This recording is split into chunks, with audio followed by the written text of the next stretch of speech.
사무엘 상입니다. 마지막 사사라고도 그러고요. 또 최초의 선지자라고도 그렇습니다. 사무엘을. 그러니까 사사 시대를 청산하고 이제 왕정 시대로 넘어가는 그 혼란, 또 당황, 그리고 이제 절망의 그 시대를 이렇게 교랑 역할을 하는 하나의 그 귀한 사명을 가진 자가 바로 사무엘이라고 볼 수가 있습니다.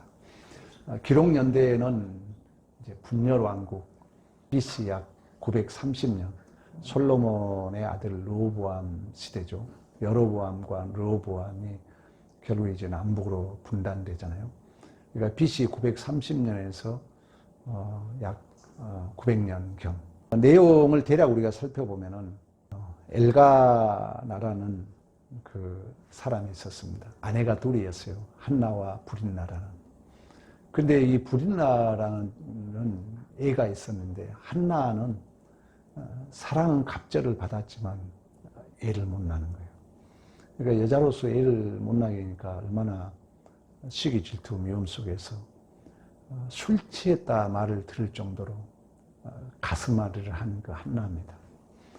근데 하나님께서 이 불가능을 가능케 한다고 한나의 기도를 응답하시고 주신 아들이 바로 사무엘입니다. 사무엘. 근데 그 시대가 얼마나 혼란스러웠던지 당시에 엘리 제사장이 있었는데 그 제사장 아들 홈니와 비느하스 깔꼬리를 들고 다니면서 제사를 드리면 뒤에서 깔꼬리를 걷어가지고 고기를 훔쳐 먹을 정도로. 그래서 성경은 어떻게 표현하냐면은 여호와의 제사를 멸시함이었더라 이렇게 얘기를 합니다. 결국 그 법궤를 그런 그 혼란 속에서 블레셋에게 빼앗기죠. 그리고 엘리 제사장과 두 아들이 죽어요. 엘리 제사장은 자기 아들이 죽었단 말을 듣고 의자에 앉아 있다가 결국 이제 목이 부러져서 죽죠. 그리고 비느하스의 아내도 이제 죽임을 당합니다. 그 빼앗겼던 법궤가 7달 만에 블레셋에서 빼앗겼다가 다시 돌아와서 벳세메스로 향할 때 젖나는 두 암소, 그러니까 새끼는 집에다 두고 젖나는 두 암소를 통해서 수레에다 법궤를 끌고 벳세메스를 향하는데 이 소들이 울면서 좌로나 우로나 치우치지 않았다 그래요. 그러니까 성경은 우리가 십자가를 진다는 것은 인격적 관계라는 거예요. 사사로운 감정에 좌로나 치우치지 않고 묵묵히 그 벳세메스를 향하는 그 젖나는 두 암소처럼 울지만 좌로나 치우치지 않고 육신적으로 생각하면은 얼마나 집으로 돌아가고 싶겠어요. 그렇지만 울면서 좌로나 우로나 치우치지 않고 벳세메스를 향한 그 소, 이걸 우리에게 보여주고 있습니다. 그리고 이제 사울 왕의 통치가 시작돼요. 이브에서. 그러니까 하나님이 이스라엘의 왕이잖아요. 근데 모든 나라처럼 우리도 왕을 세워달라 그래요. 그러니까 사무엘이 안타까워가지고 하나님에게 물어요. 마음에 들지 않지만 하나님, 이들이 모든 나라들처럼 왕을 세워달라 합니다. 그랬더니 하나님이 뭐라 하냐면 저들이 나를 자기들의 왕이 되지 못하게 했다. 그러니까 진실로 하나님이 우리가 방금 읽었던 것처럼 출애굽의 역사, 사사기 역사, 하나님이 계속 그 역사의 주인이었음에도 불구하고 그 하나님을 외면하고 또 다른 왕을 요구했다는 거예요. 그래서 이제 주어진 왕이 초대왕 사울입니다. 근데 사울은 이스라엘의 지파 중에서 가장 작은 지파가 베냐민 지파예요.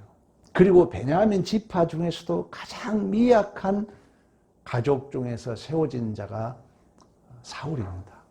하나님이 이스라엘을 이끌어가는 왕임에도 불구하고 그 하나님을 왕으로 버리고 또 다른 자기들의 왕을 세우고자 하는 그 이스라엘에 대한 하나의 어떤 경고, 그리고 마지막 부탁의 설교가 오늘 본문의 내용입니다. 사무엘이 한 내용이죠.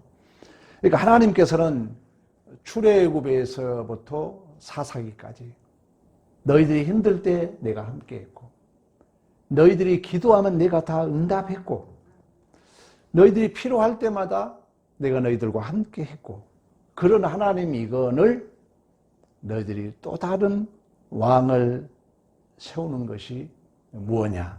이런 이제 질문 속에 우리가 읽었던 13절부터 15절까지 그런 얘기를 합니다. 너희가 구한 왕, 너희가 택한 왕을 봐라.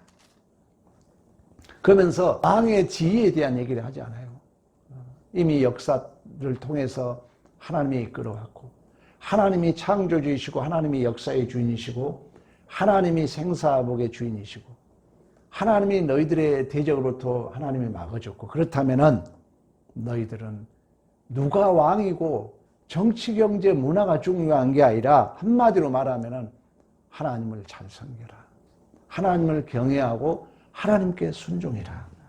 물론 삶의 현장은 이미 사사기에서 살펴보았던 것처럼 왕이 없으므로 사람들이 각각 자기의 옳은 소견대로 행하는 혼란, 무질서, 또한 시기, 절망, 싸움으로 가득 찬 시대입니다. 그럼에도 불구하고 하나님은 하나님을 경외해라. 하나님을 순종해라. 오늘 우리가 읽었던 내용 중에 여호와라는 이름이 몇 번 사용되었는가? 6절부터 18절까지 약 25회 기록하고 있습니다. 여호와라는 얘기는 약속을 하시고 약속을 지켜가신 야훼, 그런 뜻을 가지고 있어요. 17절에 그런즉 가만히 서 있으라. 또 16절에도 그 얘기를 합니다. 너희는 이제 가만히 서서 여호와께서 너희 목전에서 행하신 이 큰 일을 보리라. 그러니까 하나님은 하나님 되심을 한 번도 포기한 적이 없다는 것입니다. 그 사실적 증거로 독생자 예수 그리스도를 이 땅에 보내셨고 이제 그 확증으로 그 보증으로 성령을 우리에게 허락해 주신 줄로 믿습니다. 그러니까 신자의 존재와 운명이라는 것은 우리는 이미 오늘 살아가는 우리들 입장에서 본다면 하나님이 우리를 애정하셨고 하나님이 우리를 부르셨고 하나님이 우리를 의롭다 하셨고 하나님께서 우리를 영화롭게 하신 줄로 믿습니다. 이걸 선지적 완료라고 그래요. 예언적 완료라고 그래요. 그러니까 구원의 내용에 있어서는 성경에 이러한 선지적 완료 시제로 예언적 완료 시제로 기록하고 있어요. 우리는 이미 아직에서 얘기하고 있는 것처럼. 그러니까 카이로스 시간 속에서 이미 완료된 거예요. 하나님의 자녀로. 여전히 크로노스 역사 속에서 그 하나님이 얼마나 맞다는 것을 우리가 확인할 수 있도록 이렇게 주신 거예요. 이 역사를. 그리고 죄가 얼마나 무섭고 죄가 얼마나 비참하다는 것을 경험하도록 우리에게 역사를 주셨어요. 또 하나님의 복이 얼마나 하나님의 말씀에 순종하는 것이 얼마나 큰 복이라는 것을 실제적으로 확인하도록 이 역사를 주었을 뿐이지 이미 우리는 우리의 존재와 운명은 예언적 완료 또 우리는 이미 선지자적 완료 시제에 이미 우리의 존재와 인생은 결정되어 있는 줄로 믿습니다. 그러므로 교회는 교회가 유일하게 해야 할 곳은 뭐냐? 인과 율의 관계를 넘어선 그 창조, 무에서 율을 창조했던 것처럼 구원 또는 부활 또는 감사. 그러니까 교회만큼은 원인과 결과 법칙을 넘어선 곳이 교회라는 거예요. 원수를 사랑하는 곳이 교회입니다. 나를 핍박하는 자를 위하여 기도하는 것이 교회라는 거예요. 너는 이러니까 나도 이런다. 이건 기독교 사상이 아닙니다. 물론 일반 은총은 맞아요. 열심히 하면 공부 점수 높아지가 맞는 거예요. 그러나 영적인 부분에 있어서는 우리가 가져야 할 성품에 있어서는 그 사람이 나에게 오른밤을 치면은 왼밤을 돌려댈 수 있는 의도, 지향성이 실현된 곳이 교회인 줄로 믿습니다. 이 땅에서 보이는 형태론적 복을 위해서 설교하지 않는다는 거예요. 저의 목적은. 여러분의 성품, 여러분의 의도, 여러분의 지향성이 하나님 나라의 가치, 하나님 나라의 의, 그게 실현되는 것이 교회이기 때문에 우리가 가져야 할 성품은 물론 일반 질서는 열심히 하면 돈 많이 벌죠. 노력하면 점수 좋아요. 그것도 동일해요. 그것도 하나님이 주셨어요. 그러나 우리의 최종적 목적은 구원이잖아요. 하나님 나라에 살 가치들은 그 이의 관계를 넘어선다는 거예요. 왜? 약속의 언약이 아버지와 아들 관계이기 때문에. 관계, 사랑과 믿음의 관계라 했잖아요. 그래서 교회만큼은 유일하게 이러한 이의 관계, 원인과 결과 법칙을 넘어선 부활, 없음에서 있음이 되는 창조, 진정한 은혜, 진정한 감사를 실현할 곳이 교회인 줄로 믿습니다. 하나님의 신실하신 약속은 어제나 오늘이나 동일한 줄로 믿습니다. 그렇다면 오늘 살아가는 우리들의 책임은 내 존재나 타인의 존재에 대해서 하나님의 뜻을 믿고 수용하라는 거예요. 현실을. 그 현실을 여러분들이 감당하라는 거예요. 쉽게 말하면. 그런데 이스라엘 백성들은 결론적으로 보면은 그렇지 못하죠. 자꾸 원망하고 불평하고 말씀을 듣지 않고 뜻을 외면하고 우상을 섬깁니다. 그건 왜 그랬을까요? 우리 한번 마지막 선지에서 말라기를 한번 찾아보겠습니다. 말라기 3장 13절, 14절, 15절. 여호와가 이르노라 너희가 완악한 말로 나를 대적하고도 이르기를 우리가 무슨 말로 주를 대적하나이까 하는도다. 이는 너희가 말하기를 하나님을 섬기는 것이 헛되니 만군의 여호와 앞에서 그 명령을 지키며 슬프게 하는 것이 무엇이 유익하리요. 지금 우리는 교만한 자를 복되다 하며 악을 행하는 자가 번성하며 하나님을 시험하는 자가 화를 면한다 하노라. 아멘이라. 아멘. 그들이 자꾸 하나님을 외면하고 우상을 섬긴 이유는 자신들이 기대하는 보상이 현실과 다르다는 거예요. 사업이 망하고 흥할 수도 있어요. 목적은 뭐냐? 망하든 흥하든 똑같다니까요. 목적은 뭐냐? 여러분이 정말 예수 닮아가는 데 목적이 있는 거예요. 그렇지 절대 망하고 흥하게 문제가 아니에요. 돈이 있고 없고가 문제 아니에요.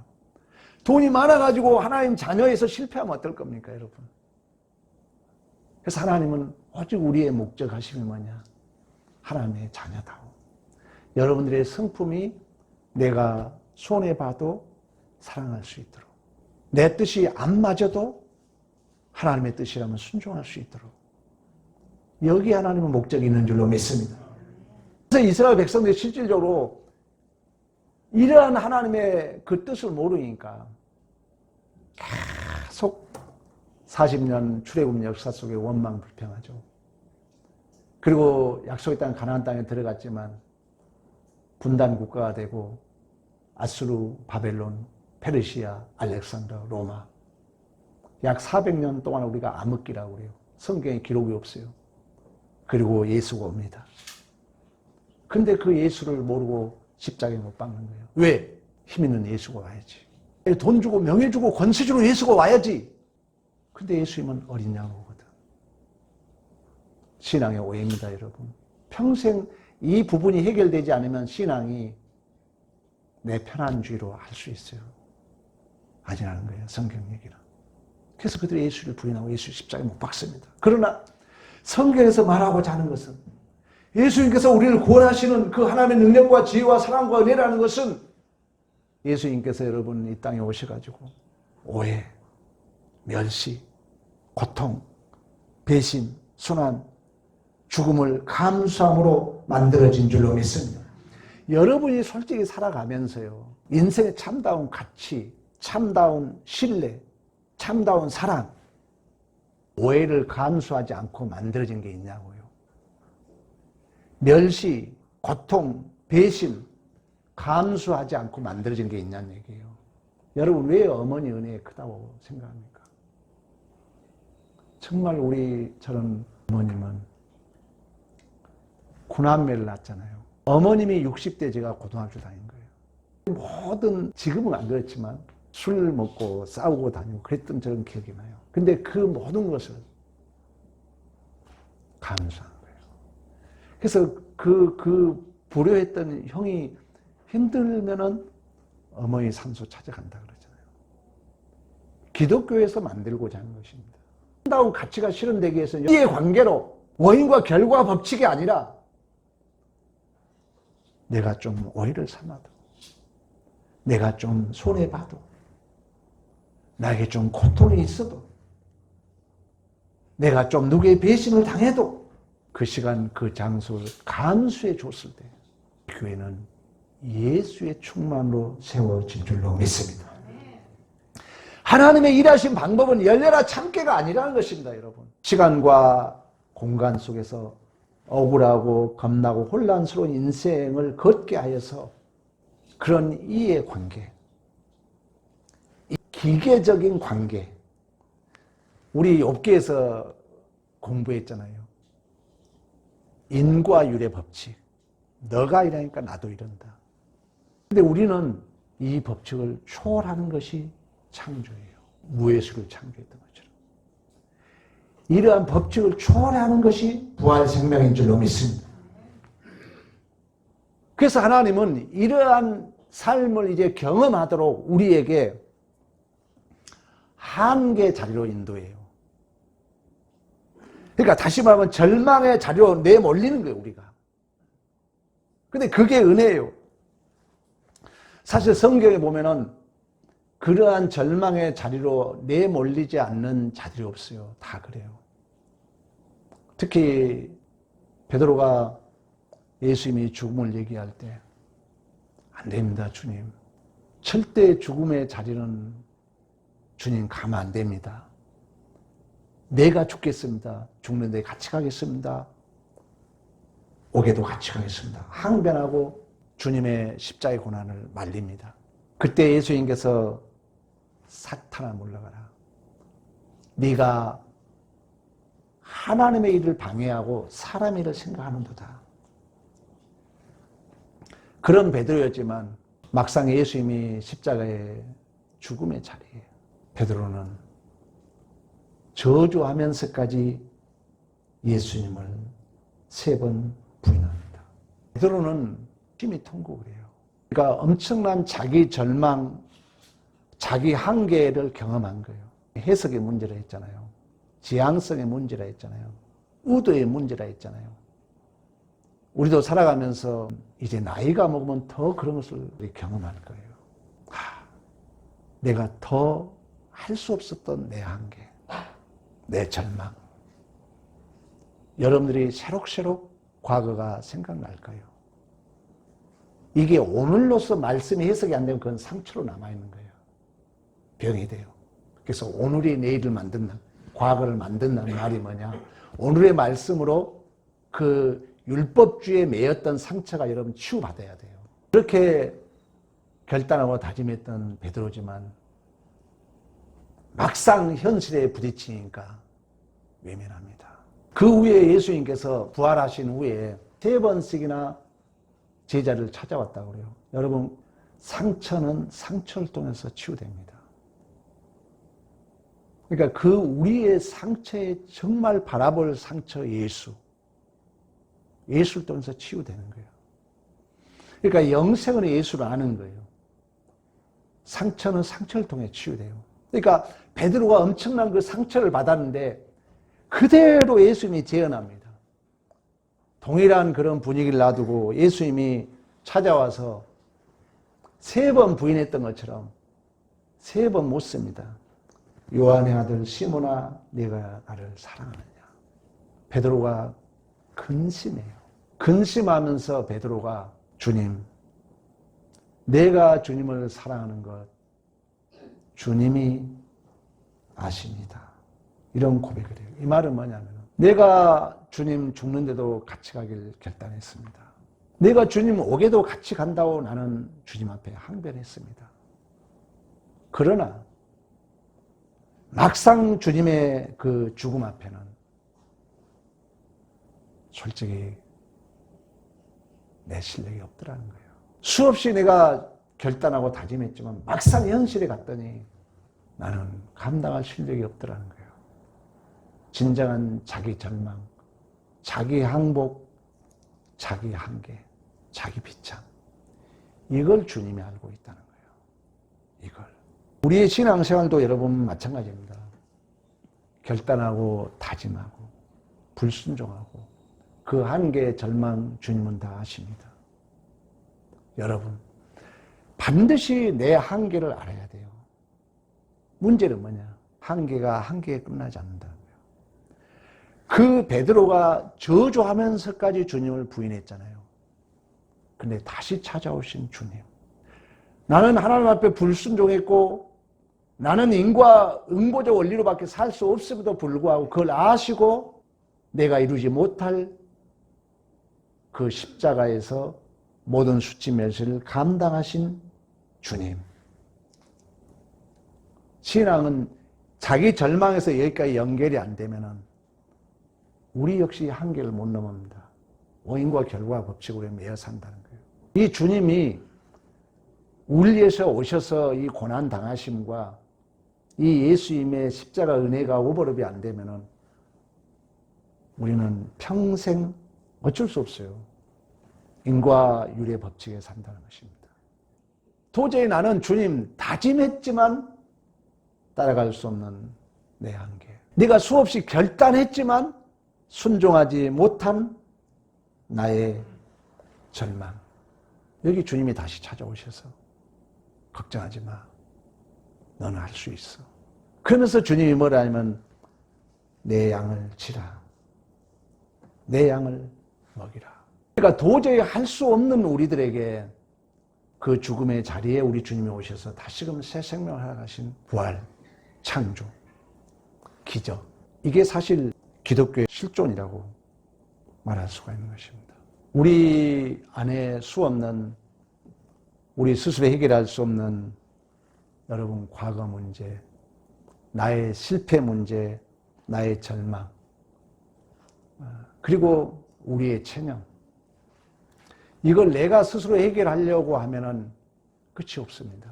내가 해결하려면 끝이 없다니까요. 멈춰 있는 거예요. 그럼 우리 주님을 바라봄으로 주님 도와주세요. 주님 불쌍히 여겨주세요. 주님 저는 할 수 없습니다. 하고 그 모든 것을 끌고 주님 앞에 오라는 것이 역사에서 보여주신 주님의 명령인 줄로 믿습니다. 왜 이 얘기를 하냐면 이제 이런 믿음이 없으면 신앙이 실패한 이유는 뭐냐면은 우리가 살다 보면은 이해되지 않는 일들을 많이 겪거든요. 이 세상이 우리 순리대로 우리 뜻대로 되지 않습니다. 그건 이해되지 않는 일, 이런 것을 우리가 이제 발생하면은 우리 그 이스라엘 백성들이 신앙이 실패했던 것처럼 오늘날 우리들의 신앙의 실패도 이걸 믿음의 생활과 관계없는 걸로 우리는 치부해 버릴 수도 있고, 또 한 가지는 내가 잘못해서 받은 벌로 생각하거나 저 사람이 잘못했으니까 받은 벌로 생각하고 쉽게 체념주의 또는 포기할 수 있다는 거예요. 우리의 한계, 절망 속에서도 하나님께서 무엇인가 만들어낸다는 이 믿음이 있어야만이 우리는 다시 힘을 얻을 수 있잖아요. 그렇지 않으면은 우리는 자꾸 승자, 패자, 또 우리가 잘한 자, 못한 자만 확인하다가 시간을 낭비할 수 있다는 것입니다. 이러한 믿음이 없으면. 사울의 삶이 바로 그러한 삶이거든요. 예수님은 사실 하나님의 아들이라면 방법이 없었겠어요. 능력이 없겠습니까? 그러나 예수님은 하나님의 아들임에도 불구하고 그 수치 멸시 자리에 서거든요. 그러면서 예수님이 뭐라 하냐면 내 뜻대로 마옵시고 아버지 뜻대로 해달라 그러거든요.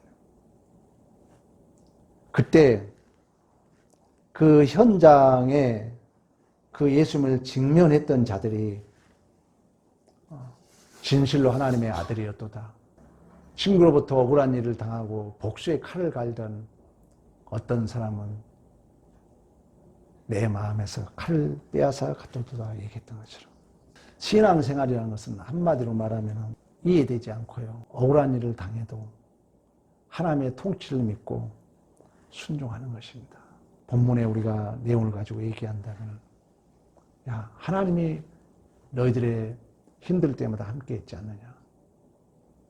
하나님이 너희들이 부르실 때마다 응답했지 않느냐. 하나님이 너희들이 적군이 침공해서 기도할 때 내가 막아줬지 않느냐. 그렇다면은 이유 불문하고 경제 따지지 말고 정치 따지지 말고 교육 따지지 말고 누가 왕이든 간에 너희들은 하나님을 순종하고 하나님을 경외하라는 것이 오늘 사무엘이 마지막으로 주는 교훈인 것처럼 우리의 신앙생활도 마찬가지입니다. 조건적으로 환경적으로는 이해되지 않고 불리하고 또 답이 없는 것 같지만 그 억울한 자리, 그 이해되지 않는 자리를 하나님의 통치를 믿고 순종해야 될 줄로 믿습니다.